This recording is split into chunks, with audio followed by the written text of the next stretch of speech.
All right. Hey there, and welcome to another episode. And today we want to talk about mental health and physical health recovery. And I want to really start a new series on really talking about recovery and really, I think, debunking some myths that are out there and some common beliefs that I think prevent people from really reaching the level of mental health that they'd like to reach. So, for those of you that don't know me, my name is Matt Cotty, and I am a licensed clinical social worker and the founder of Restored Minds. And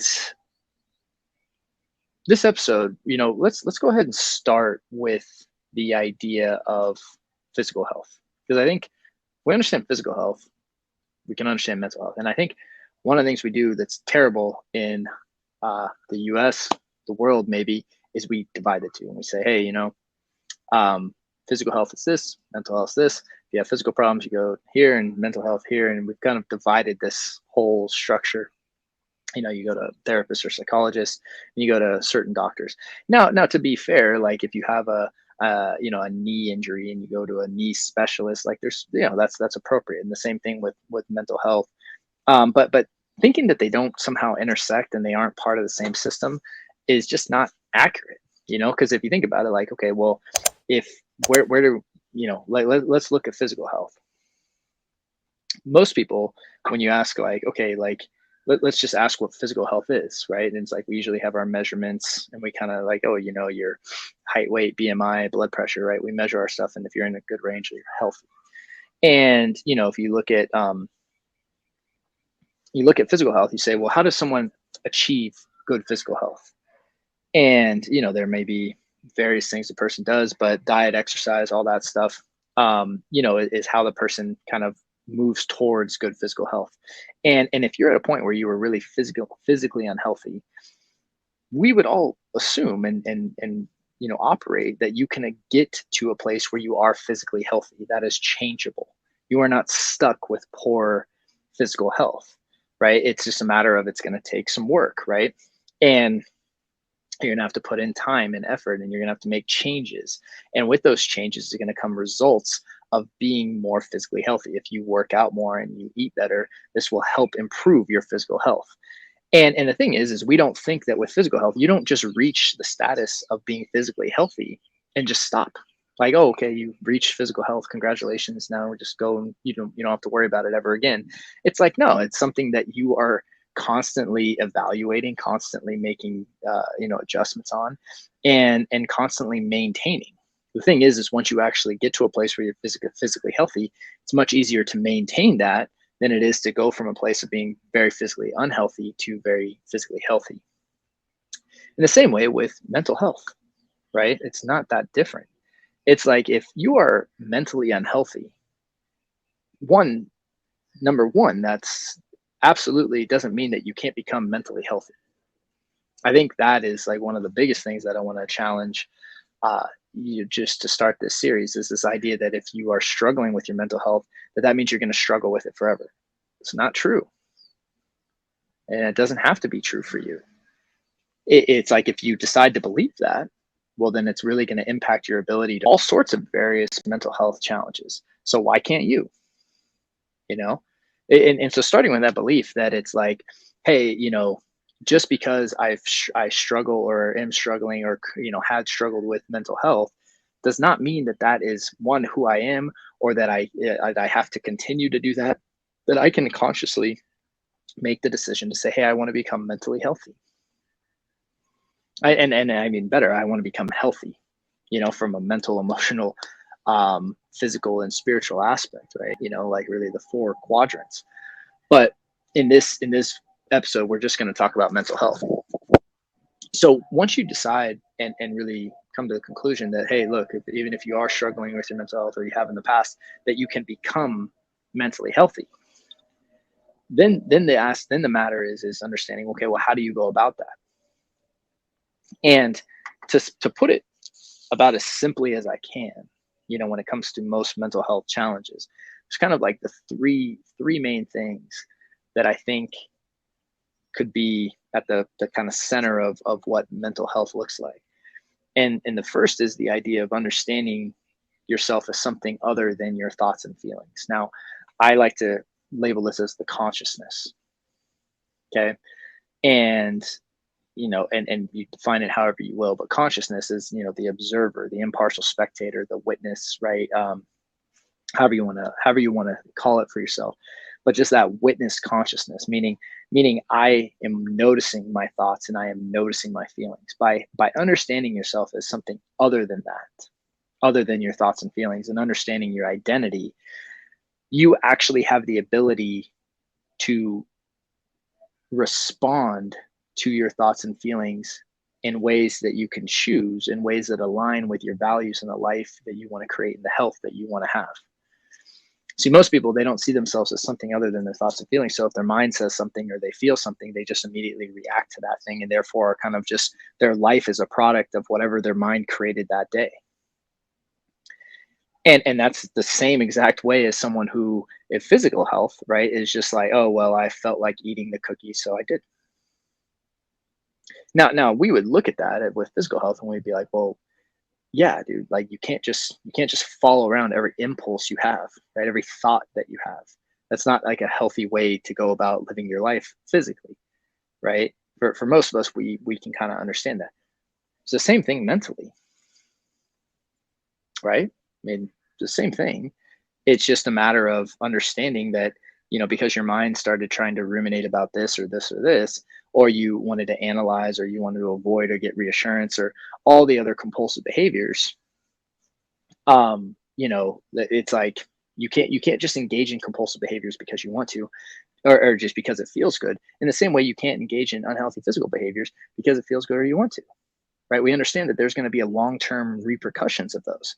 If you're mentally unhealthy, it's not an accident. It didn't just fall upon you, right? Chances are you've had habits that you've engaged in for a long time that ultimately culminated in that. Same way with being physically unhealthy. If you're and again, this is not being critical, but if you're very physically unhealthy, where it's like, your BMI is like way out of proportion and all that, that doesn't just happen.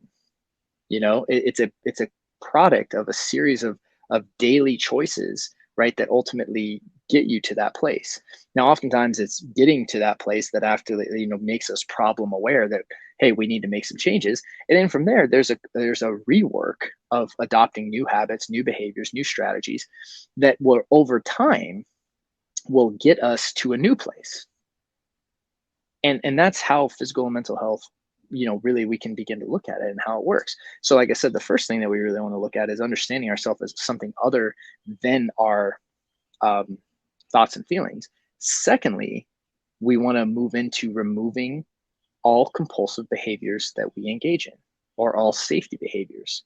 And this is anything we do to feel better instantly, to check or to reassure, to avoid, to control, right? All these behaviors that we engage in, and there are a lot, mental and physical. This is what leads to poor mental health. And again, it might feel better temporarily, but again, if it makes you feel better temporarily, I would really put that to question as is that a behavior? And only you can really answer that. Is that a compulsive behavior? Is it a safety behavior? Because in the same way that, like, look, eating a cookie is not a bad thing. Cookies are great. I love cookies, right? Doing it every day? Doing it when I'm stressed? The context matters. And this is why understanding your personal compulsions and safety behaviors is so important, because you have to see it and understand why you do something. You have to understand it from the right context. And then finally, so along with understanding who you are as separate from thoughts and feelings, removing all the behaviors that you engage in, finally there's being mindful and being present.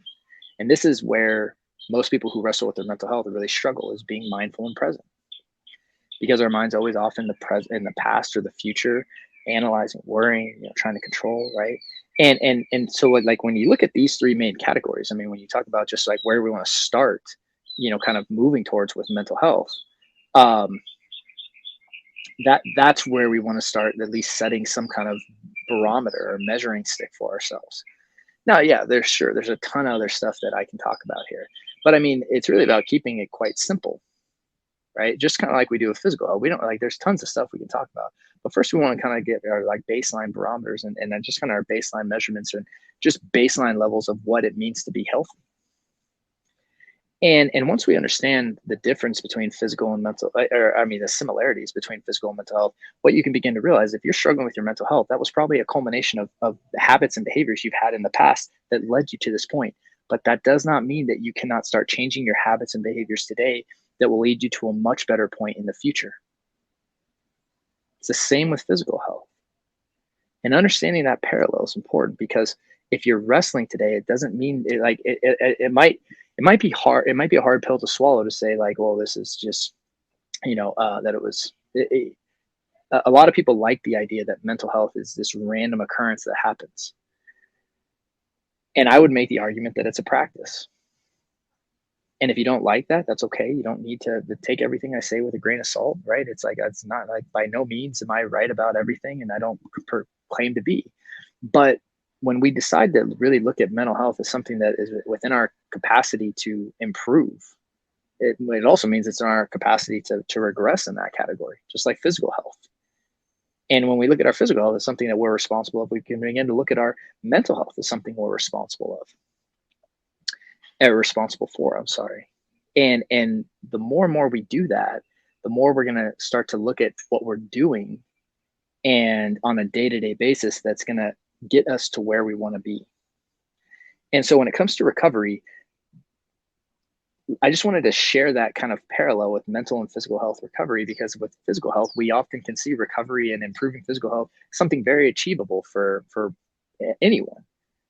And I really believe it's the same for mental health. And so if we start to really move with that, though, then it becomes, okay, well, like, what do we want to start looking at doing, right? And that's why really practicing this idea of understanding consciousness, understanding what that even means for you, understanding yourself as something other than your thoughts and feelings. And then therefore, now you have a choice of how you're going to react or respond to your thoughts and feelings, and not engaging in behaviors, compulsive behaviors or safety behaviors that are going to make these loops, right? Like the OCD loop or anxiety loop or addictive loops, right? We're not going to get caught in these loops. And then learning how to be more mindful and present in your day-to-day life, so you aren't always in the past and in the future. If we just worked on those three things, I mean, we could see dramatic improvements in our mental health. And so I just wanted to share that. And then again, this is going to be part one of this series, and I'm going to talk about some more stuff here as we talk about recovery and what that really looks like on the journey, whether it's OCD and anxiety or addiction or whatever we might be struggling with. So thank you so much for taking the time to hang out today. And I look forward to seeing you in the next part of the series, where we're going to keep going on this path of what it means to recover and what recovery looks like. Thanks, guys, and I'll see you soon. Thank you so much for watching that video. And so if you're struggling with OCD and anxiety, I just wanted to let you know that we have a free training for you over at Restored Minds, where you can start learning how to use our AAA response to really break out of that loop and ultimately take back control of your life. And all you need to do to access is just click the little link below, and you'll be taken to a page where you can register today. Thank you so much.